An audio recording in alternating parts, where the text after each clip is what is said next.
Hello, all you awesome people out there. Welcome back to the channel. I am your host, as always, Geek Viz Hoove, and we are back with yet another edition of I Just Watch, continuing on our Oscars March. These ones are these ones are a little late because the week was just full with the news drops, so I had to get all those done. But we're back to doing. But best believe these movies still getting watched. We still own it, so we still fine. So we are back with another edition of Oscars Watch. If you don't know, by the way, Oscars March is I'm watching all of the nominees for Best Pictures at the upcoming Academy Awards, also known as the Oscars. I'm watching all the movies that are up for Best Picture, and just so I can know what's going down. I can have some good knowledge on all of them, so I can make a choice on who I believe should take it home. We are 4 movies deep so far. This is movie 5, right? Sinners, One Battle, Train Dreams, Cinema Divide. Yeah, this is movie number 5. So we are 5 down. We got 4 to go, I think. What is it? Marty, Frankenstein, Begonia, Hamlet. Yeah, we have 4 left to go. So we're gonna check out all those. Actually, we got 3 to go because I already watched Frankenstein. But anyway, yeah. So that is what we got here. So I'm watching all of them so we can get up to them. So if you haven't already, check out my opinions on some of the other ones, as I just mentioned already. One Battle After Another, Sentimental Value, Train Dreams, and One Battle After Another. If I didn't say that one already. We got those and Sinners, but of course I watched Sinners when it first came out before I started doing this, so there's no mention of the Oscar March stuff, but I do have my thoughts and opinions on it, so feel free to check that out as well. But we are going back international. The first one was Norwegian for Sentimental Value. Now we have our next international movie on here as we head down to Brazil for The Secret Agent. If you don't know, as I do these things, I sort of go over a brief overview. I'll talk about the movie when it was released, who was in it, who wrote, who directed it. Then I'll give a little brief overview of the story. Then I'll talk about important elements that I couldn't get into that heavy, but we'll talk about them. And then, of course, what I liked, what I didn't like, for the Oscars March, I'll also talk about what other awards the movie is up for. And then, of course, I'll just give my general reviews at the very end. So yeah, so y'all already know these ones are a little bit shorter, maybe about 20-40 minutes maybe. But yeah, so let's go ahead and talk about The Secret Agent. All right. So The Secret Agent released on May 18th, 2025 for the Cannes Film Festival, but then it released in its native Brazil on November 6th of 2025. This is available for home streaming, so you can rent it from wherever you feel like you can rent it. The film was written by a Kleber Mendoca Filho. Fun fact, I was supposed to research these names and how to pronounce them when I first did this, but then I wrote the script and it took me a couple of days to get to us recording them here, so I didn't look up any of these names. Prepare for some extremely shitty pronunciations of these names. I apologize in advance. But yeah, so it is written and directed by Kleber, and the film stars Wagner Moura, Gabriel Leon, Rodney Viela, Dona Sebastina, Carlos Francisco, Hermila Guedes, Lucanio Chiroli, I think say, and Laura Lufaci. Laura Lufaci, I believe that's how I pronounce it. So now we get into the story. So The Secret Agent takes place in 1977 Brazil. We find Professor Armando as he flees political persecution and relocates to the city of Recife. But his past soon catches up with him, throwing his life and those around him into chaos. So the brief little synopsis on the story there. But let's kind of talk about some important notes, though I'm not going fully deep into the story. We could talk about some notes and the like here. So, I forgot to read that. There we go. So first and foremost, the movie takes place in at the height of Brazilian military dictatorship. which of course I didn't know. I'm very unfamiliar with, I'm not a history buff, so I'm very unfamiliar with the history and everything that sort of entailed. But it does play a central part of the movie. That background or that history plays a central point of why the events of the movie are happening in the way that they're happening. But yeah, so let's talk about Armando's past for a little bit. So Armando, or his real name Marcelo, he was a technologies professor, and he crossed paths with a corrupt businessman who attempted to drain his department of resources and take their patents, which he kind of did. But Marcelo refused, being the last one standing to refuse to give over his patents. But he refused, and after a conversation with him and his son at a restaurant, they had a physical altercation, and that led to Marcelo being targeted by this businessman. A little bit about the apartment. So when Armando fled to Recife, I think that's how you say it. He was placed in the care of a resistance movement that was dedicated to helping out political refugees. So his entire apartment building was just filled with fleeing refugees as well. The woman running it was a part of this underground resistance. His neighbors were in the same situation that he was as well. And the next thing we talk about is Fatima, Armando's wife. He had a wife who passed away. She passed away from pneumonia before the events of the film.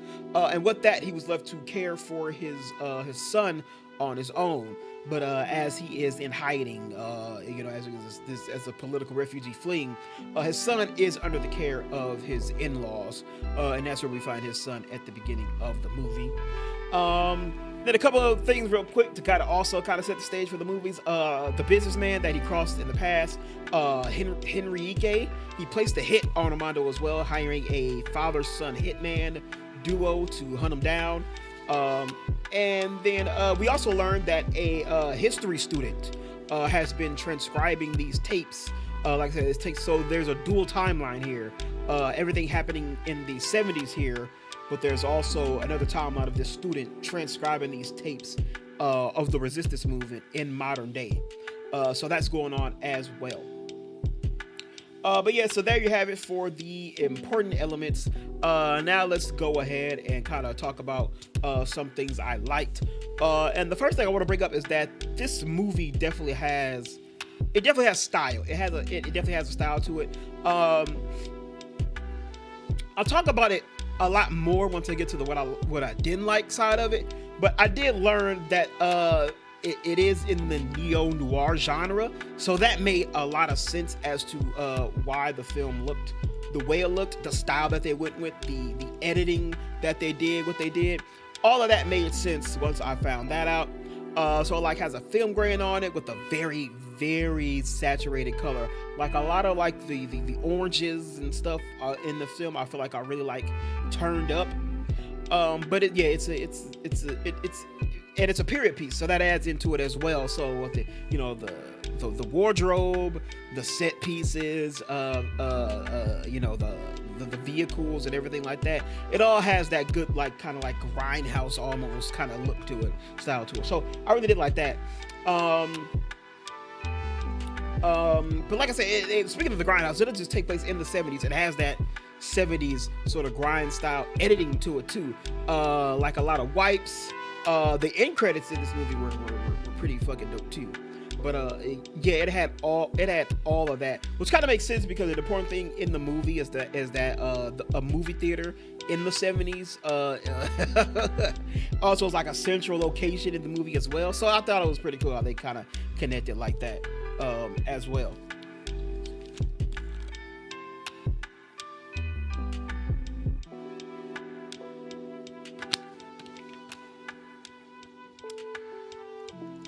What the fuck is that on there? All right, so now for what I didn't like, and now it's kind of where it gets a little weird here. I think I mentioned it way back when the Oscar announcements first happened, but I mentioned how this was one of the movies that I had no idea about going into it. I didn't see any promotions. I didn't see any trailers. I heard nothing about this movie at all. Never even knew the movie existed until the Oscar nominations came out and this was on it. So I had no idea about this movie. So going into it, I had no idea what was happening for like half the movie.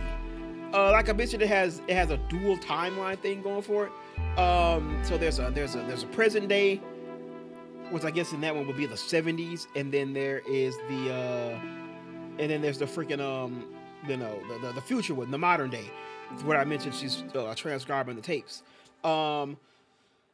So a lot of it isn't explained thoroughly. It wasn't until after that I learned it was intentionally meant that way. So I watched half the movie, just honestly being confused most of the way. Like it was moving forward. I was catching things as I was catching them, and I was catching on to just enough to keep me hanging on. Also, like I said, the style of the movie was nice too, so it was just also really good to just look at. But I was catching just enough to kind of hook in. It wasn't until like we got to a scene where he's speaking with like his handler who's doing like the interview that we kind of started to get a lot more. We got the background. We knew why he was hiding. That's when I kind of first found out that this was like a resistance movement thing. Again, like I said, my knowledge of 1970s, the military occupation of Brazil, I have no fucking idea about any of that. So it wasn't until after I finished the movie and I finally looked into things and I found out how the style of the movie is, when I found out what the motives and the genre of everything with the movie was. That's what I found out about things. And I think when I did that, I came to the realization that low-key, that's kind of how it's meant to be portrayed. It's meant to kind of be confusing. It's meant to portray like lost history and memory, and how narratives can be fabricated with the truth lost to time. I'll get more about it in the in like my final wrap-up section. But yeah, so like in the end, spoiler alert, we find out about the fate of our main character in a very brief, honestly, when I was seeing it, honestly lackluster moment.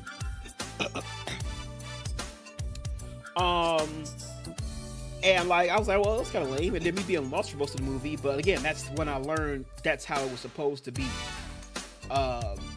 So again, it's kind of that's why I'm saying like this one is a weird and different experience, because going into it not knowing anything,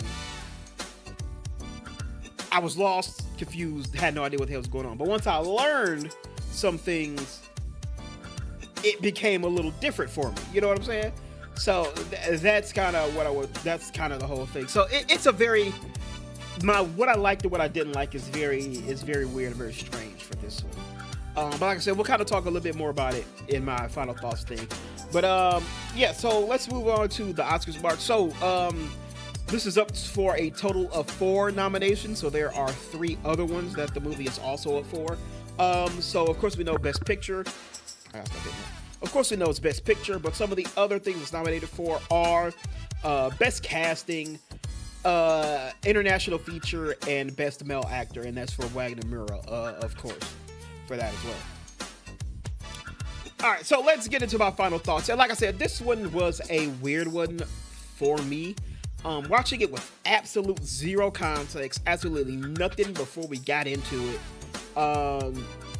I wasn't really enjoying it fully. I was catching on to, like I said, the narrative just enough, but it was still kind of all over the place for me. It was jumping around quite a bit. It left a lot of things kind of intentionally, not really explaining stuff. And also, like I said, not a history buff, so that time period I had no knowledge of. So that also added to a little bit of the loss of confusion for me too, because I didn't even understand that this time period had all that going on. So I was like, oh yeah. But once I learned the things, it made sense to me. I mentioned the second storyline with the student transcribing these things. She's a history student. She's looking into that rebellion movement. So she's transcribing the tapes of all these interviews of all the refugees that this resistance helped out, and we're happening to look through the tapes she's playing of Armando, right, Murrow's character. And so once I learned that the movie deals with themes of history, of history, of memory, and most importantly, just how things are lost to time, shit like that, and how the truth can be manipulated. The old classic term, history is written by the victor.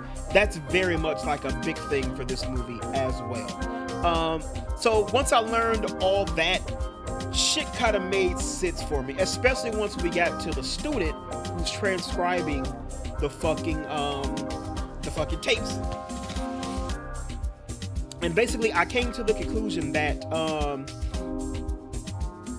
we, the viewer, me watching, is literally like the student. We're only learning as much that is provided from what's being recorded, like actual history. We're only learning as much as kind of what has been recorded and what's been left behind. So like, I'm gonna spoil things real quick. I ain't gonna lie, I'm probably gonna be too lazy to put in. I'm probably a little too lazy to put in what you can skip to skip the spoiler, but I'll mention it real quick. Fuck it, I don't know what I'll do. I'll tell you what, I'll do this marking spoiler alert. I do this again. That's how you know you can come back, so you can mute it and you can zoom through or whatnot. But just know I do this. The spoiler's over. All right, so spoiler alert. Starting right here. So in the end, like I mentioned, like the student, we learned that Armando was gunned down the day he was planning to leave the city. And we learned this when she was searching through. She pulled up a newspaper article, and it talked about it. Had a picture of him, and it talked about it. And it says that corrupt professor was gunned down, and they believe it was a hitman job. Of course, we as the audience know that he wasn't corrupt. He was just labeled corrupt because that's what the guy who put the hit on him wanted him to be. So again, it's that the victor to the victor of the spoils. History is made by those who win. So the fact that that's the story being made up, and what we are led to believe, if we never listened to those tapes, we'd have never found out the actual truth. That unfortunately the truth is only what has been recorded, and unfortunately is also what's been told and recorded and written in that newspaper for the people of the future. So that's like a big important thing, and that's kind of where it all clicked to me. You know what I mean? Like I said, when we learn, put that up there. That's how you know the spoiler's done. That's the spoiler. So how everything we learn just comes from this, but even we can't be 100% sure that's actually what happened. And that's what it all hit. That's what it all kind of clicked for me. And like I said, we only learned as much as we learned from these tapes. We're only learning as much as this history student is learning. We're learning this together. And that's what it kind of all clicked for me. So that's why I said this one is a little weird. I did like the movie. I did enjoy it. It was definitely a different kind of film watching experience with me, not knowing anything about jumping into it, not knowing anything about the movie at all. But I did enjoy it. It is a really good movie. I think overall I give it like a 5.5, 6 in the rankings. It probably goes square in the middle. Not my favorite one, but not like my least favorite one. I don't know where we are in the rankings by now. Sinners is still number 1. What I said was number 2. Train Dreams is number 2. One battle after another still at the bottom. No lie, that shit's still at the bottom for me. I don't know how I would put this and Sentimental Value. Like, I enjoyed both. I had issues with both for different reasons. Fist with the Value was really good, though. Performance was really good. Performance in this one was really good, too. I might put this above it. Maybe, like, slightly above it. Because this one at least did have a conflict. And then at least, like, you know, it had conflict and it had, like, an actual, like, you know, tense moments in here. And that was my issue with Sentimental Value, is that it was drama for drama. But yeah, I think that is where my rankings for the movies are at this moment. So yeah. But anyway, that is my review for The Secret Agent. It's a really good movie. Like I said, if I knew what I was getting into beforehand, I probably would have liked it a little bit more. Don't get me wrong though, I did like the movie. Like I said, the visuals in here, it has a very distinctive style. There's like a lot of like a weird humor in this. There's a whole like weird ass section in here that I actually did like. I thought it was pretty funny. And didn't expect it coming from the movie with how like serious it is, and it's just this weird ass section that's kind of funny, and it's super weird, but I liked it. So that's a thing too. But yeah, this one is a really good movie. Like I said, it's probably like 3 on the list right now. But yeah, so that is The Secret Agent. There we go. We got them all down. So now that this one is done, we got a few movies left. I already watched it. I got to record it. So if I'm wearing the same thing in that video, just know we just shout that shit back to back, which is probably what I'm going to do. But yeah, so next up is Frankenstein, Netflix's Frankenstein. So that's up next. And then after that, we got F1. F1 is after that one. Like I said, I'm a little late, so we're going to get these up as soon as I can. So probably the start of the week is going to be loaded up with a lot of these I just watched. Like I just uploaded Fallout the other day, so that's going up. This is probably going to go up after that. Frankenstein's going to go up after this. And I think Wonder Man's probably going to go up after that. And then by that time, I would have probably watched F1. So F1 is probably going to drop after that. And then at the end of the week, by the weekend, I think the next 2 movies I got are Begonia and Hamlet. So those are the next 2. So like I said, it's gonna be a whole lot of these arriving this upcoming week. So make sure you subscribe and be on the lookout for that. Let me know what you thought about The Secret Agent. If you feel it's so inclined, you know, like the video, subscribe, comment, watch the other ones. Let me know what you think. Like I said, the Oscars March continues. The 15th is what's coming up next. We got a bunch of shows. I think fucking Paradise comes out the fucking tomorrow too, so we got that as well. So it's a lot of damn shows I gotta catch up on. I'm doing okay so far. I'm doing all right so far. But anyway, that's it for me here today. Thank you all so much for watching. I very much do appreciate it. And as always, everybody, always remember to stay watching, to stay playing, and to stay awesome. Until next time, everybody, I will speak to you all later. Goodbye.